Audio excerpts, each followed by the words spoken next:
प्रतिकामी तेजी से रानियों के कक्ष की ओर गया। द्रौपदी के सामने खड़े होकर उसने कांपती हुई आवाज में कहा, हे रानी, जुए के नशे में चूर तुम्हारे पति ने तुम्हें दुर्योधन से हार दिया है, इसलिए मेरे साथ धृतराष्ट्र की सभा में चलो, जहां तुम्हें कुछ तुच्छ काम करना पड़ेगा। द्रौपदी तेजी से उठी और अपनी केश संवारने वाली दासी को हटा दिया। आश्चर्यचकित होकर उसने कहा, हे प्रतिकामी, यह कैसे सच हो सकता है? कौन अपनी पत्नी को जुए में दांव पर लगाएगा? निश्चय ही राजा नशे में थे। क्या उन्हें दांव पर लगाने के लिए और कुछ नहीं मिला? जब वह अपना सारा धन, अपने भाइयों और यहाँ तक कि खुद को भी पहले ही हार चुके थे, तब उन्होंने तुम्हें दांव पर लगाया, हे सौभाग्यशाली राजकुमारी। द्रौपदी को क्रोध आया। सभा में वापस जाओ प्रतिकामी, और उस जुआरी से जो खुद को भी हार चुका है, पूछो कि जब मुझे दांव पर लगाया गया था तब क्या वह अब भी मेरा स्वामी था? जब मुझे इसका उत्तर मिल जाएगा तो मैं दुखी हृदय से जाऊंगी। सेवक ने द्रौपदी के अनुरोध को स्वीकार किया और सभा में लौट आया। उसे अकेले लौटते देख दुर्योधन चिल्लाया, अब पांचाल राजकुमारी कहाँ है, मूर्ख आदमी? प्रतिकामी ने उत्तर दिया, उसने मुझे एक सवाल के साथ वापस भेजा है, हे राजन। द्रौपदी ने पूछा है कि जब युधिष्ठिर ने उसे खेल में दांव पर लगाया तब वह किसके स्वामी थे? उन्होंने पहले खुद को हारा या उसे? युधिष्ठिर ने कुछ नहीं कहा। वह अपना सिर इधर उधर हिलाने लगे, मानो पागल हो गए हों या उनकी बुद्धि चली गई हो। दुर्योधन थोड़ा मुस्कुराया। द्रौपदी को यहाँ आने दो और अपना सवाल सीधे युधिष्ठिर से पूछने दो, हम सब उनका जवाब सुनेंगे। प्रतिकामी फिर से सभा से बाहर निकला। दूसरी बार द्रौपदी के कमरे के पास पहुंचते ही उसकी आंखों से आंसू टपक रहे थे। वह रानी के सामने खड़ा था, बोल नहीं पा रहा था।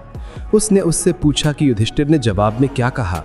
बड़ी कठिनाई से सेवक ने कहा, हे राजकुमारी, सभा तुम्हें बुला रही है। ऐसा लगता है कि कुरुओं का विनाश निकट है। जब कमजोर दिमाग वाला दुर्योधन तुम्हें सभा के सामने ले जाना चाहता है तो वह निश्चित रूप से अब अपनी समृद्धि की रक्षा नहीं कर पाएगा। द्रौपदी ने परेशान सेवक पर दया की दृष्टि डाली। जो इस संसार का महान नियंता है, उसने बिना किसी संदेह के यही तय किया है, सुख और दुख बारी बारी से बुद्धिमान और नासमझ दोनों के पास आते हैं। हालांकि धर्म को इस दुनिया में सबसे बड़ा उद्देश्य कहा जाता है। यदि हम धर्म की रक्षा करेंगे तो वह हम पर आशीर्वाद बरसाएगा। अब वह धर्म कुरुओं को न त्यागे। वापस जाओ हे सूत, और यह शब्द धर्मपरायण कुरु बुजुर्गों से कहो, मैं उन धर्मपरायण पुरुषों का जो भी आदेश होगा उसे मानने के लिए तैयार हूँ, क्योंकि वह धर्म के सभी उपदेशों से परिचित हैं। सेवक ने हाथ जोड़े और सिर झुकाया। वह मोड़ा और रानी के कक्ष से निकलकर फिर से सभा में गया।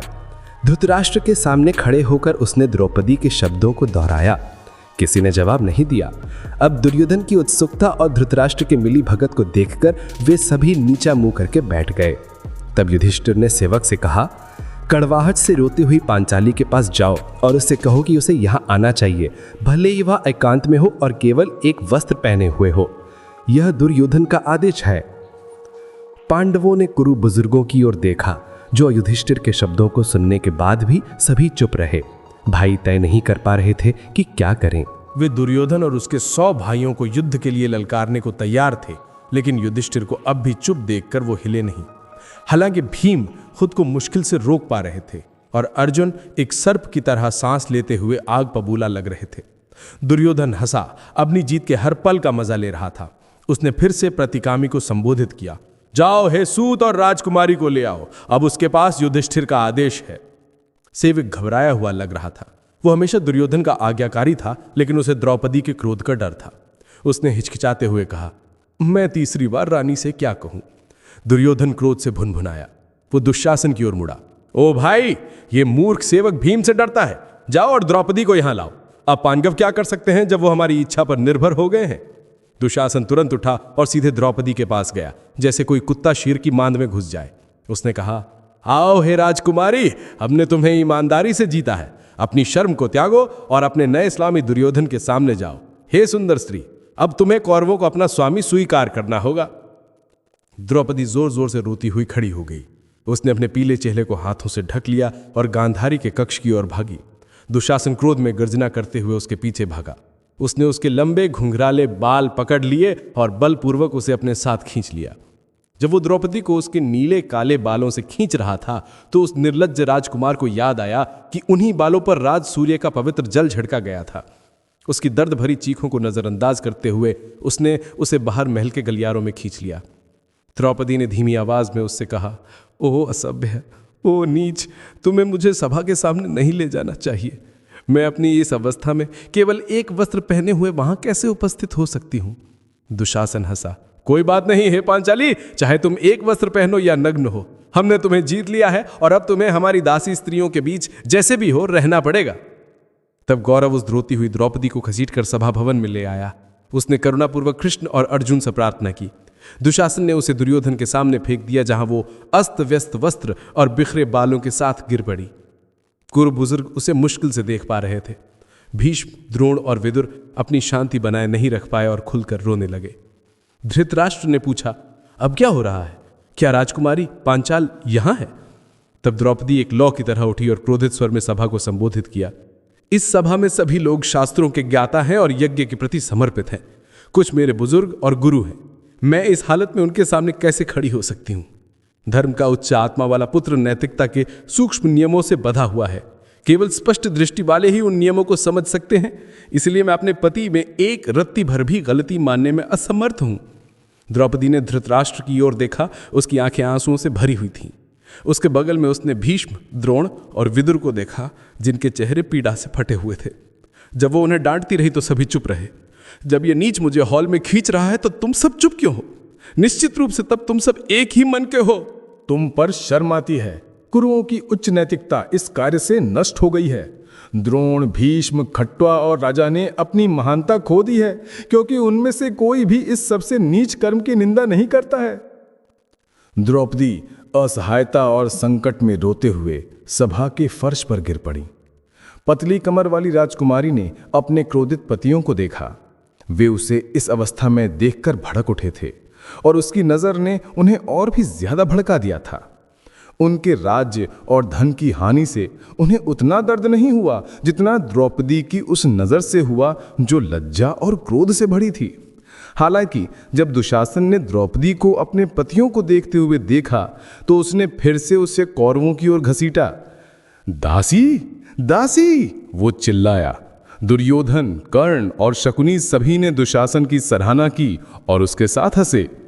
उन तीनों के अलावा सभा में हर कोई राजकुमारी के साथ इस तरह के व्यवहार को देखकर दुख से पीड़ित था।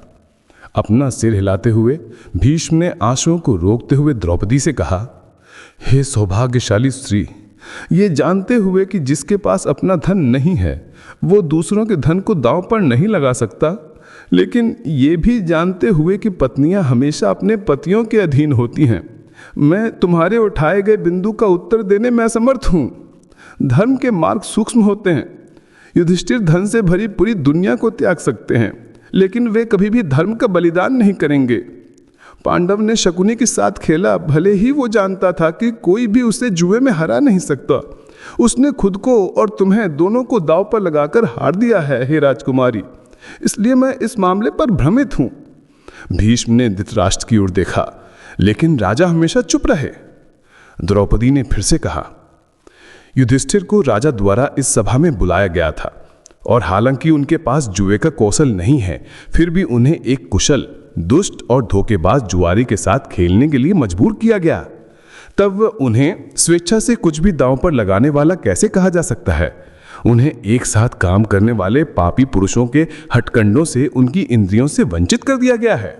ये कार्य सभी औचित्य से रहित है और सभी बुद्धिमानों द्वारा इसकी निंदा की जाएगी। यहाँ इस सभा में भारत वंश के कई नेता हैं। उन्हें मेरे शब्दों पर विचार करना चाहिए और मेरे सवाल का जवाब देना चाहिए। दुशासन ने द्रौपदी का कठोर अपमान करना शुरू कर दिया। वो बहुत रोई और अपने असहाय पतियों की ओर देखा। भीम असहनीय दुख से पीड़ित थे। आखिरकार अपने क्रोध को व्यक्त करते हुए उन्होंने युधिष्ठिर से कहा, जुआरी के घरों में कई व्यभिचारिणी महिलाएं होती हैं, लेकिन वे जुए में उन महिलाओं को भी कभी दांव पर नहीं लगाते। वे हमेशा उनके प्रति दयालु रहते हैं। आपने हमारे सभी रत्न, जवाहरात, सोना, कवच, जानवर, हथियार और हमारे पास मौजूद अन्य सभी धन, यहाँ तक कि खुद हमें भी दांव पर लगाकर हार दिया है। इस पर भी मेरा गुस्सा भड़का नहीं था, लेकिन मैं द्रौपदी के साथ आपका जुआ खेलना घिनौना मानता हूँ। हमें अपना पति के रूप में पाकर ये निर्दोष लड़की इस तरह पीड़ित होने के योग्य नहीं है। केवल आपकी वजह से ही वो अब इन नीच, घृणित, क्रूर और तुच्छ सोच वाले कौरवों द्वारा सताई जा रही है। हालांकि आप मेरे स्वामी हैं, फिर भी मैं आपके प्रति अपने क्रोध को मुश्किल से नियंत्रित कर पा रहा हूं। भीम ने अपने विशाल कंधे जुड़वा भाइयों की ओर मोड़े। मैं युधिष्ठिर के हाथ जला दूंगा। सहदेव, आग लाओ। अर्जुन ने तुरंत अपने भाई को पकड़ लिया। ओ भीम, इस तरह मत बोलो। तुमने पहले कभी ऐसे शब्द नहीं बोले हैं। तुम्हारा धर्म निश्चित रूप से इन क्रूर शत्रुओं द्वारा नष्ट कर दिया गया है। हमारे दुश्मनों की इच्छा पूरी मत करो। सर्वोच्च गुर का अभ्यास करो और अपने बड़े भाई का आज्ञाकारी बने रहो। एक क्षत्रिय के कर्तव्यों को याद करते हुए उन्होंने आज केवल राजा के आदेश पर और अपनी इच्छा के विरुद्ध खेला है। ऐसा कार्य निश्चित रूप से उन्हें प्रसिद्ध करेगा। भीम शांत हो गए। अर्जुन के फटकार से रोके जाने पर उन्हें शर्म आई। तुम सही कह रहे हो हे धनंजय। हमारे भाई ने निश्चित रूप से कर्तव्य के अनुसार कार्य किया है। अगर मैं यह नहीं जानता तो मैंने बहुत पहले उनके हाथ छीन लिए होते और उन्हें जलती हुई आग में जला दिया होता। दोनों भाइयों ने संकट में पड़े युधिष्ठिर को देखा। वे जानते थे कि वह धृतराष्ट्र और भीष्म की उपस्थिति से बाध्य महसूस कर रहे थे। अगर ये दोनों बुजुर्ग जो हो रहा था उसके खिलाफ नहीं बोलते तो युधिष्ठिर कार्यवाही पर आपत्ति नहीं करते। दुर्योधन का जोरदार ठहाका फिर से गूंजा। वो अपने चचेरे भाइयों की बेचैनी का मजा ले रहा था। वह खासकर द्रौपदी के दुख का आनंद ले रहा था। उसे याद था कि कैसे वो उस पर हंसी थी माया सभा में। द्रौपदी ने अपने हाथों में सिर दबा लिया और रो पड़ी। उसके पतियों ने अभिमानी दुर्योधन को गुस्से से घूरा, लेकिन कुरुप बुजुर्ग अब भी चुप थे। आखिरकार धृतराष्ट्र के पुत्र विकर्ण ने आवाज उठाई, ओ राजाओं, द्रौपदी के सवाल का जवाब दो। अगर हम राजसभा में हमें सौंपे गए मामले का फैसला नहीं करते हैं तो हम नरक में चले जाएंगे। धृतराष्ट्र, भीष्म, विदुर, तुम कुरुओं में सबसे बड़े हो, फिर भी तुम कुछ नहीं कहते। द्रोण और कृपा क्यों चुप हैं? सभी दिशाओं से यहां एकत्रित हुए राजा अपना क्रोध छोड़कर द्रौपदी को जवाब दें। विकर्ण ने सभा में चारों ओर देखा, लेकिन फिर भी किसी ने कुछ नहीं कहा। उसने बार बार द्रौपदी के सवाल का जवाब देने के लिए कहा। क्या वह जीती गई थी या नहीं? क्या वह अब कौरवों की दासी थी? महान सभा में सन्नाटा केवल द्रौपदी की सिसकियों से टूटा। एक और दर्दनाक मिनट बीतने पर विकर्ण ने कहा, अगर कोई जवाब नहीं देगा तो मैं वही कहूंगा जो मुझे न्याय संगत और उचित लगता है। हे पुरुषों में श्रेष्ठ, कहा जाता है कि राजाओं में 4 बुराइयां होती हैं, शिकार, शराब पीना, व्यभिचार और जुआ। इन बुराइयों का आदि व्यक्ति धर्म का त्याग करके जीता है। इसलिए इन पापों में से किसी के प्रभाव में किए गए कार्यों को गंभीरता से नहीं लिया जा सकता। जुए के प्रभाव में पागल होकर और पापी शकुनी द्वारा उकसाए जाने पर युधिष्ठिर ने इस राजकुमारी को दांव पर लगाया। वह सभी पांडवों की है और युधिष्ठिर के खुद को हार जाने के बाद वह हारी गई थी। ना ही युधिष्ठिर स्वेच्छा से खेल खेल रहे थे, बल्कि राजा ने उन्हें यहां एक अनुचित मैच खेलने के लिए मजबूर करने के लिए आमंत्रित किया था। इन सब बातों पर विचार करते हुए मैं कहता हूं कि द्रौपदी जीती नहीं गई है। जैसे ही विकर्ण बैठा, सभा में हंगामा हो गया। लगभग सभी ने उसकी सराहना की और शकुनी की निंदा की। कर्ण तुरंत उछल पड़ा और सभा को चुप कराने के लिए अपनी विशाल भुजाएं हिलाईं। उसकी क्रोधित आवाज गूंजी, ओ विकर्ण, मैंने इस सभा में कई अनुचित चीजें देखी हैं और तुम्हारे शब्द उन्हीं में से एक उदाहरण है। जैसे एक लट्ठे से आग निकलती है, तुम्हारा क्रोध तुम्हें ही भस्म कर देगा। कुरुओं के बीच के सभी महान व्यक्तित्व चुप हैं। जाहिर है इसका मतलब है कि वे द्रुपद की बेटी को उचित रूप से जीता हुआ मानते हैं। तुम अपरिपक्व हो, इसलिए तुम क्रोध में रेलते हो। हालांकि तुम धर्म के नियमों को नहीं जानते और एक मूर्ख की तरह बोलते हो। युधिष्ठिर ने उसे एक उचित दांव के रूप में लगाया है और उसे हार दिया है।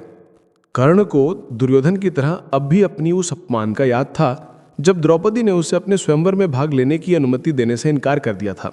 उस इनकार का दर्द अब भी उसे सता रहा था। ठीक है, उसने सोचा, गर्वत राजकुमारी को अब वही मिल रहा है जिसकी वो हकदार है। उसने सभा की ओर मुड़कर तर्क दिया कि द्रौपदी को उसकी वर्तमान स्थिति में सभा में लाने में कोई पाप नहीं है। आखिरकार उसने पहले ही 5 पतियों को स्वीकार कर लिया था। वो किस तरह की नैतिक महिला थी? उसकी राय में वो अपवित्र थी। बोलते समय उसने द्रौपदी की ओर इशारा किया। ऐसी महिला के लिए अगर उसे नग्न सभा में लाया जाए तो कुछ भी गलत नहीं है। दरअसल वो अब कौरवों की हैं और उसे हमारा आदेश मानना होगा। ओ दुशासन, क्यों ना उसके कपड़े उतार दिए जाएं और पांडवों के शाही वस्त्र भी उतार दो। वे अब राजा नहीं हैं। धर्म से बने हुए पांडवों ने धीरे धीरे अपने ऊपरी वस्त्र उतार दिए और उन्हें नीचे फेंक दिया। वे चुपचाप बैठ गए। जैसे ही दुशासन रोती हुई द्रौपदी के पास पहुंचा, कौरव ने उसके वस्त्र का सिरा पकड़ा और जोर से खींचने लगा। द्रौपदी ने खुद को बचाने की कोशिश में अपनी साड़ी को कसकर पकड़ लिया, लेकिन यह बेकार था। उसकी ताकत दुशासन की तुलना में कुछ भी नहीं थी। उसने फिर से अपने 5 पतियों को देखा। यह स्पष्ट था कि वे उसकी मदद नहीं कर सकते थे। जैसे ही दुशासन ने और जोर से खींचा, वो एक शेर द्वारा सताए गए डरे हुए हिरण की तरह हॉल में चारों ओर देखने लगी। अब केवल एक ही व्यक्ति था जो उसे बचा सकता था, कृष्ण। परम व्यक्तित्व सब कुछ देख रहे थे और हमेशा उसका आश्रय थे। कृष्ण ने द्रौपदी की करुणा भरी चीखें सुनी। उन्होंने अपनी अकल्पनीय शक्ति से खुद को बढ़ाया और तेजी से हस्तिनापुर गए। अपनी रहस्यमय शक्ति से वे तुरंत सभा भवन में प्रवेश कर गए। किसी को दिखाई दिए बिना उन्होंने द्रौपदी को ढकने के लिए असीमित वस्त्र प्रदान किए। दुशासन ने उसकी साड़ी को खींचा और जैसे ही उसने ऐसा किया, राजकुमारी चारों ओर घूम गई, लेकिन वो उसे निर्वस्त्र नहीं कर सका। उसकी साड़ी का कोई अंत नहीं लग रहा था। आश्चर्यचकित राजकुमार ने और भी ज्यादा ताकत से खींचा, लेकिन द्रौपदी ढकी रही। जल्द ही फर्श पर कपड़ों का एक बड़ा ढेर लग गया। इस अद्भुत घटना को देखकर सभी राजाओं ने द्रौपदी की प्रशंसा की और दुशासन की निंदा की। पांडव पत्नी को निर्वस्त्र करने के अपने व्यर्थ प्रयास से राजकुमार थक गया था। वह भारी पसीना बहाते हुए बैठ गया। भीम उछल पड़े और अपनी भुजाएं उठा लीं। ओ दुनिया के राजाओं, उन्होंने गरजते हुए कहा, मेरे शब्द सुनो। मैं अब एक ऐसी प्रतिज्ञा करूंगा जैसी पहले कभी नहीं की गई है, ना ही भविष्य में ऐसी प्रतिज्ञा की जाएगी। अगर मैं युद्ध के मैदान में इस पापी नीच के सीने को बलपूर्वक फाड़कर उसका खून नहीं पीता, तो मुझे मेरे पूर्वजों का मार्ग ना मिले। भीम के भयानक शब्दों को सुनकर राजाओं ने उनकी सराहना की और फिर से दुशासन की निंदा की। एक कोलाहल मच गया। शर्म, शर्म की चीखें हॉल में भर गईं। विदुर ने एक बार फिर हॉल में सन्नाटा ला दिया। उन्होंने धृतराष्ट्र और भीष्म की ओर मुड़कर कहा, ओ विद्वानों, तुम द्रौपदी के सवाल का जवाब नहीं देते और इस तरह इस सभा में हम धर्म को सताते हैं। एक दुखी व्यक्ति अच्छे पुरुषों की सभा में ऐसे आता है जैसे कोई जलती हुई आग की गर्मी महसूस कर रहा हो। सभा को उसकी आग को बुझाना चाहिए और उसे सच्चाई और नैतिकता से शांत करना चाहिए। दुखी व्यक्ति धर्म के अनुसार अपने अधिकारों के बारे में पूछता है और उसे जवाब पाने का हक है। ओ राजन, विकर्ण ने अपने ज्ञान और निर्णय के अनुसार द्रौपदी के सवाल का एक जवाब दिया है। अब आपको भी जवाब देना चाहिए। भीष्म, द्रोण और कृपा ने उम्मीद से धृतराष्ट्र की ओर देखा। वे दुर्योधन से और बर्दाश्त नहीं कर सकते थे। फिर भी अंधा राजा चुप रहा। विदुर ने आगे कहा, जो धर्म के नियमों को जानता है, फिर भी लालच, क्रोध या भय के कारण ठीक से जवाब दिए बिना एक सभा में बैठता है, उसे एक पापी प्रतिक्रिया मिलती है। सुनो, जब मैं प्रहलाद और अंगिराश नामक एक ऋषि के पुत्र के प्राचीन इतिहास को सुनाता हूं। विदुर ने वर्णन किया कि कैसे प्रहलाद के पुत्र विरोचन ने एक बार एक दुल्हन के लिए सुधन्वा नामक एक ऋषि से झगड़ा किया था। वे दोनों प्रहलाद के पास गए थे और पूछा था, हम दोनों में से कौन श्रेष्ठ है, हमें सच्चाई से जवाब दें। प्रहलाद ने उन दोनों को देखा लेकिन कुछ नहीं कहा। सुधन्वा क्रोधित हो गए और बोले, अगर तुम जवाब नहीं देते या अगर तुम झूठा जवाब देते हो तो तुम्हारा सिर 100 टुकड़ों में टूट जाएगा। डर से कांपते हुए प्रहलाद ने तब आकाशीय ऋषि कश्यप से सलाह ली, हे पूजनीय, मुझे बताओ कि एक प्रश्न पूछे जाने पर जो जवाब नहीं देता या झूठा जवाब देता है, उसे कौन से क्षेत्र मिलते हैं? कश्यप ने कहा, जो जानता है लेकिन लालच, क्रोध या भय के कारण जवाब नहीं देता, वह वरुण के 1000 भासों से बंधा होता है, जिसे गवाह के रूप में बुलाया जाता है, लेकिन जो झूठा बोलता है उसे भी इसी तरह दंडित किया जाता है। एक पूरे वर्ष के बाद एक फांसा ढीला होता है। इसलिए व्यक्ति को वो सच्चाई बोलनी चाहिए जो वो जानता है। यदि धर्म पाप से बिंधा हुआ किसी सभा में जाता है तो वहां हर आदमी का कर्तव्य है कि वह उस तीर को हटा दे। यदि वह ऐसा करने में विफल रहते हैं तो वे उसी तीर से बिंध जाएंगे। जिस सभा में एक निंदनीय कार्य को डांटा नहीं जाता है, उस सभा का हर सदस्य पाप से पीड़ित होता है। उचित समय में उन सभी पर दुख हावी हो जाएगा। कश्यप के शब्दों को सुनकर प्रहलाद ने अपने बेटे से कहा, सुधन्वा ने संदेह तुमसे श्रेष्ठ है, उतना ही जितना उसका पिता अंगिराश मुझसे है। सुधन्वा ने तुरंत प्रहलाद को आशीर्वाद दिया, चूंकि तुमने अपने बेटे के प्रति स्नेह से विचलित हुए बिना सच कहा है, वह 100 साल तक जीवित रहे। विदुर ने निष्कर्ष निकाला। धर्म के बारे में इस महान निर्देश को सुनकर उपस्थित सभी लोग इस बात पर विचार करें कि क्या किया जाना चाहिए। द्रौपदी को एक जवाब दिया जाना चाहिए। हॉल में अब भी सन्नाटा था। कुरु बुजुर्गों को कुछ भी ना कहते देखकर और उसकी स्थिति की इस मौन स्वीकृति को मानते हुए कर्ण ने दुशासन से बात की। कर्ण, दासी स्त्री को भीतरी कक्षों में ले जाओ। दुशासन ने फिर से द्रौपदी के बाल पकड़े और असहाय राजकुमारी को खींचना शुरू कर दिया, जो कांप रही थी और अपने पतियों को करुणापूर्वक रो रही थी। खुद को उसकी पकड़ से छुड़ाते हुए उसने आंसू भरे शब्दों में सभा को संबोधित किया। थोड़ा इंतजार करो, ओ नीचों में सबसे बुरे, मैंने अभी तक अपने बड़ों को सम्मान नहीं दिया है। मुझे माफ करना, ये मेरी गलती नहीं थी, क्योंकि मुझे नीच इस कुरुओं के कलंक ने जबरन यहाँ खींच लिया था। कुरु घर का धर्म आज हमेशा के लिए खो गया है। हमने पहले कभी नहीं सुना कि किसी विवाहित महिला को इस अवस्था में सभा के सामने लाया गया हो, जिसे पहले कभी हवा या सूरज ने भी नहीं देखा था। वो अब सभी पुरुषों के सामने उजागर हो गई है। दरअसल मुझे दुष्पुरुषों द्वारा सार्वजनिक रूप से सताया जा रहा है। द्रौपदी के बोलते समय धृतराष्ट्र ने सिर झुकाकर सुना। मेरे लिए इससे ज्यादा दुखद क्या हो सकता है? हालांकि मैं उच्च कुल की और पवित्र हूँ, पांडवों की पत्नी और कृष्ण की दोस्त हूँ, फिर भी मुझे इस सभा में घसीटा जा रहा है। इन सभी राजाओं का धर्म कहाँ है? ओ कौरवों, मुझे सच्चाई से जवाब दो।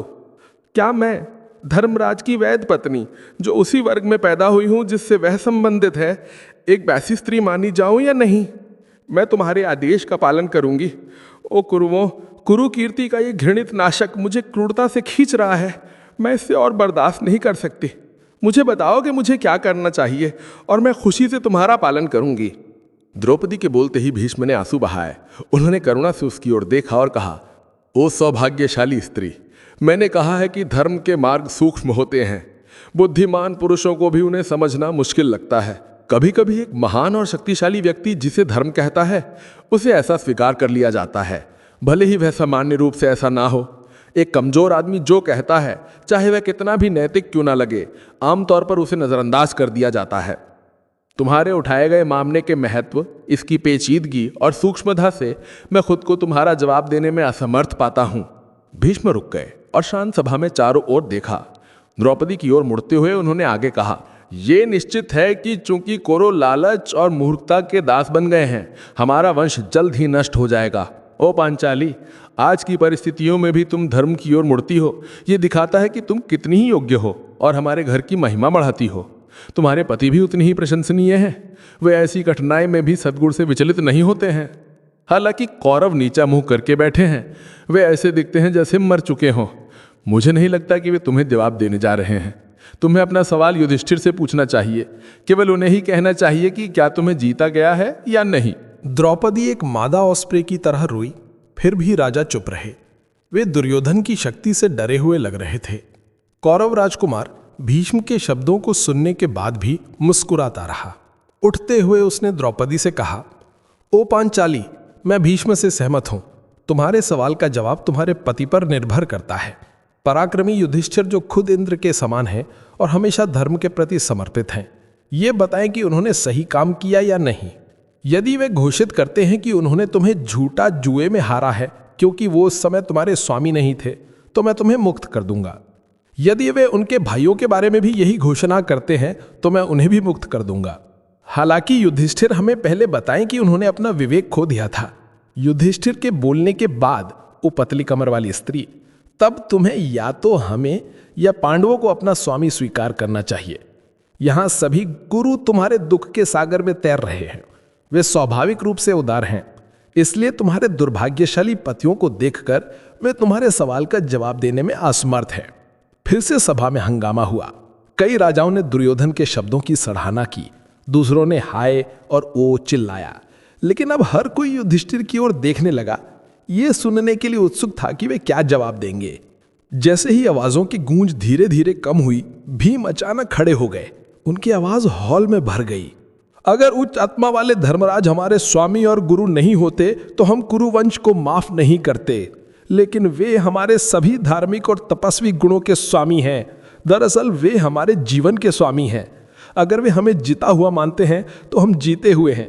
अगर ऐसा नहीं होता तो इस पृथ्वी पर नश्वर प्राणियों में कौन है जो पांचाल राजकुमारी के बालों को छूने के बाद अपनी जान बचाकर भाग सकता है। मेरी दोनों भुजाओं को देखो, वे स्टील के गदा हैं। उनकी पकड़ में आने के बाद कौन बच सकता है? इंद्र खुद भी नहीं। धर्म के बंधनों से और हमारे बड़े भाई के प्रति श्रद्धा से बंधा हुआ, और क्योंकि अर्जुन द्वारा मुझे बार बार चुप रहने के लिए कहा जा रहा है, मैं कुछ नहीं करता।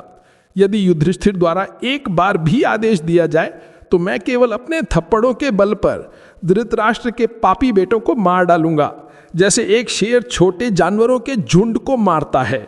भीम के बोलने पर भीष्म, द्रोण और विदुर ने घबरा कर कहा, शांत रहो भीम, तुम्हारे लिए कुछ भी संभव है। तब कर्ण अपनी सीट से कूद पड़ा। ऐसा लगता है कि खट्टावा भीष्म और द्रोण स्वतंत्र हैं। उसने चिल्लाया। उसका चेहरा गुस्से से लाल था।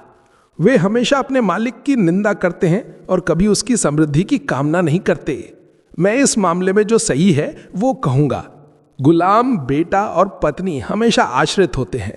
उनके पास जो कुछ भी होता है वो उनके मालिक का होता है। ओ द्रौपदी, तुम एक गुलाम की पत्नी हो जो अब खुद किसी चीज पर अधिकार रखने में असमर्थ हैं। राजा के भीतरी क्वार्टर में जाओ और उसके रिश्तेदारों की सेवा करो। कोई दूसरा पति चुनो जो तुम्हें जुए में ना हारे। तुम्हारे पति सभी गुलाम हैं और अब तुम्हारे स्वामी नहीं हो सकते। जाहिर है युधिष्ठिर मानते हैं कि जीवन और पौरुष बेकार हैं, क्योंकि उन्होंने इस सभा की उपस्थिति में द्रुपद की बेटी को दाव के रूप में पेश किया है। भीम ने कर्ण पर घुरा। भारी सांस लेते हुए ऐसा लगा कि वो किसी भी क्षण आगे बढ़ने वाला है। फिर भी वो युधिष्ठिर का आज्ञाकारी बना रहा। धर्म से बंधा हुआ उसने कुछ नहीं किया। अपनी जलती हुई आंखों से सब कुछ जलाने की तरह चारों ओर देखते हुए उसने युधिष्ठिर की ओर मुड़कर कहा, मेरे स्वामी, मैं सूत पुत्र के शब्दों पर क्रोधित नहीं हो सकता, क्योंकि हम अब गुलाम हैं। ओ राजन, अगर आपने इस राजकुमारी को दाव पर नहीं लगाया होता तो क्या हमारे दुश्मन कभी मेरी उपस्थिति में इस तरह बोल सकते थे? युधिष्ठिर चुपचाप बैठे रहे, स्तब्ध थे। दुर्योधन हंसा और बोला, आओ ओ राजन, हमें सच बताओ, क्या द्रौपदी जीती गई है या नहीं? अपने चचेरे भाइयों की पीड़ा में खुशी मनाते हुए दुर्योधन कर्ण पर मुस्कुराया। भीम को और अपमानित करने और भड़काने के लिए कौरव राजकुमार ने तब अपनी दाहिनी जांघ को उजागर किया, जो एक हाथी की सूंड जैसी थी, और उसे द्रौपदी को दिखाया। अपनी नई स्वामी की गोद में यहां बैठो ओ राजकुमारी, अब तुम्हें पांडवों से क्या लेना देना? भीम और बर्दाश्त नहीं कर सके, वो भड़क उठे। सुनो यह ओ नीच, अगर मैं युद्ध में उस जांघ को नहीं तोड़ता तो मुझे मेरे पूर्वजों के क्षेत्र ना मिले। बोलते समय भीम के शरीर के हर हिस्से से आग निकल रही थी और उनका भारी सीना समुद्र की तरह ऊपर नीचे हो रहा था।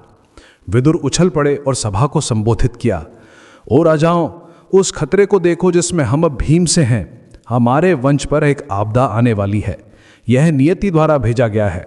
धृतराष्ट्र के बेटों ने धोखे से जुआ खेला है। अब वे एक महिला पर झगड़ रहे हैं। इस राज्य की समृद्धि का अंत हो गया है। आए, कुरुओं ने अधर्म को रास्ता दे दिया है। यह कुरी सभा अब पाप से प्रदूषित है। ओ राजाओं, मैं जो उपदेश घोषित करूंगा उसे दिल से लगा लो। खुद को पहले हारने के बाद युधिष्ठिर पांचाली को हारने में असमर्थ थे। उसे दासी नहीं माना जा सकता। दुर्योधन ने पीड़ा में पड़े पांडवों को देखा। मैं भीम, अर्जुन और जुड़वा भाइयों के फैसले का पालन करने को तैयार हूं।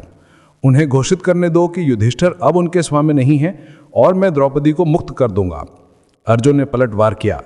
खेलना शुरू करने से पहले युधिष्ठिर निश्चित रूप से हमारे स्वामी और मालिक थे। खुद को हारने के बाद कौरवों को तय करने दो कि वे अब किसके स्वामी हैं। जैसे ही अर्जुन बोले, धृतराष्ट्र के पास के यज्ञ कक्ष में अचानक एक सियार चिल्लाया। जवाब में गधे चिल्लाए और आकाश के सभी कोनों में डरावने पक्षी रोए। चिंता से ग्रस्त होकर भीष्म और द्रोण चिल्लाए, शांति शांति। विदुर ने राजा से आग्रह किया कि कुल विनाश से पहले कुछ करें। धृतराष्ट्र ने आखिरकार स्वीकार कर लिया कि बातें बहुत आगे बढ़ चुकी हैं। वे काफी देर तक चुप रहे थे। अपना हाथ उठाकर उन्होंने सभा को शांत कराया, जो बुरे शकुनों के कारण अराजकता में थी। अंधा राजा बोला, ओ दुष्ट दिमाग वाले दुर्योधन, ओ नीच, अब तुम लगभग मर चुके हो, खासकर जब तुमने इस तरह से कुरु प्रमुखों की पत्नी का और पांडवों की पत्नी द्रौपदी का अपमान किया है। धृतराष्ट्र जानते थे कि वे बड़े खतरे में हैं। अगर उन्होंने पांडवों को शांत नहीं किया तो वे अजय कृष्ण के साथ मिलकर कौरवों पर भयानक प्रतिशोध लेंगे। राजा ने द्रौपदी को सांत्वना देने की कोशिश की। ओ पांचाली, कृपया मुझसे कोई भी वर मांगो जिसकी तुम इच्छा करती हो। पवित्र और हमेशा धर्म के प्रति समर्पित तो मेरी सभी बहुओं में सबसे आगे हो। द्रौपदी ने धृतराष्ट्र की ओर देखा, जो उसके सताए जाने के दौरान कुछ नहीं बोले थे। वह जानती थी कि उसने केवल डर के मारे नरमी भरती है। फिर भी यह स्थिति को सुधारने का उसका अवसर था। उसने राजा के सामने झुककर कहा, ओ भरत वंश के सर्वश्रेष्ठ, अगर तुम मुझे अच्छा करना चाहते हो तो युधिष्ठिर को गुलामी से मुक्त कर दो। वह मेरे बेटे प्रतिविंध्य के पिता हैं। उस लड़के के बारे में जो एक शाही राजकुमार के रूप में पैदा हुआ और पला बढ़ा है, लोग यह न कहें कि वह गुलाम का बेटा था। धृतराष्ट्र ने जवाब दिया, ओ सौभाग्यशाली लड़की, ऐसा ही होगा। दूसरा वर मांगो, मैं तुम्हें केवल एक वर देकर संतुष्ट नहीं हूं। तो फिर भीम, अर्जुन और जुड़वा भाइयों को भी उनके रथों और हथियारों के साथ मुक्त कर दो। धृतराष्ट्र ने फिर से बिना किसी हिचकिचाहट के वर दिया। तब उन्होंने द्रौपदी से तीसरा वर मांगने के लिए कहा। इस बार राजकुमारी ने कहा, ओ राजन, लालच धर्म को नष्ट कर देता है। मैं तीसरा वर मांगने की हिम्मत नहीं करती। दरअसल शास्त्र ये आदेश देते हैं कि एक क्षत्रिय महिला 2 से ज़्यादा वर नहीं मांग सकती। मेरे पति गुलामी से मुक्त होकर अपने धार्मिक कार्यों से समृद्धि प्राप्त करने में सक्षम होंगे। पर्ण ठहाका लगाकर हंस पड़ा। जरा देखो कि इन महान नायकों को एक महिला ने कैसे बचाया है। जब वे संकट के एक नावहीन सागर में डूब रहे थे तो ये सुंदर राजकुमारी उनके उद्धार की नाव बन गई। मैंने आज से पहले ऐसी बात कभी नहीं सुनी। भीम भड़क उठे, लेकिन अर्जुन ने फिर से उन्हें रोका। रुको भाई, महान पुरुष कभी भी निम्न पुरुषों द्वारा कहे गए कठोर शब्दों की परवाह नहीं करते हैं। प्रतिशोध लेने में सक्षम होने पर भी वे शत्रुता के कृत्यों को गंभीरता से नहीं लेते हैं। इसके बजाय वे अपने दुश्मनों द्वारा किए गए थोड़े से अच्छे को भी याद रखना पसंद करते हैं। भीम अर्जुन की फटकार से मुश्किल से शांत हुए। उन्होंने युधिष्ठिर से धीमी आवाज में कहा, मैं तुरंत ही इन सभी दुश्मनों को मार डालूंगा। आगे चर्चा की क्या जरूरत है? ओ स्वामी, तब आप बिना किसी प्रतिद्वंदी के पृथ्वी पर शासन कर सकते हैं। भीम के कान, मुंह और नथनों से धुआं, चिंगारियां और लपटें निकल रही थीं जैसे ही उन्होंने खुद को रोकने के लिए संघर्ष किया। अपने झुर्रीदार भौहों और लाल आंखों से वे सार्वभौमिक विनाश के समय यमराज की तरह लग रहे थे। युधिष्ठिर ने उन्हें गले लगाया और कहा, शांत रहो भाई। फिर वे धृतराष्ट्र की ओर मुड़े। ओ राजन, आप हमारे स्वामी हैं, हमें आदेश दें कि हमें अब क्या करना चाहिए। धृतराष्ट्र ने जवाब दिया, शांति से जाओ अजात शत्रु। तुम विनम्रता से भरे हो और तुम अपने बड़ों की सेवा करते हो, इसलिए तुम बुद्धिमान हो। जो बुद्धिमान होते हैं वे दुश्मन की शत्रुता को याद नहीं करते। इसके बजाय वे केवल उनमें अच्छाई देखते हैं। केवल सबसे बुरे लोग ही झगड़े में कठोर शब्दों का इस्तेमाल करते हैं, जबकि श्रेष्ठ पुरुष उकसाए जाने पर प्रतिक्रिया नहीं करते हैं।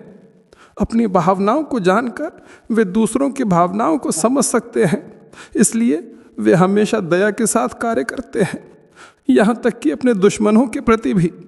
धृतराष्ट्र ने तब युधिष्ठिर से विनती की कि वो दुर्योधन की कठोरता को भूल जाएं और इसके बजाय राजा और उनकी पत्नी गांधारी ने उन्हें जो भी दया दिखाई थी उसे याद करने की कोशिश करें।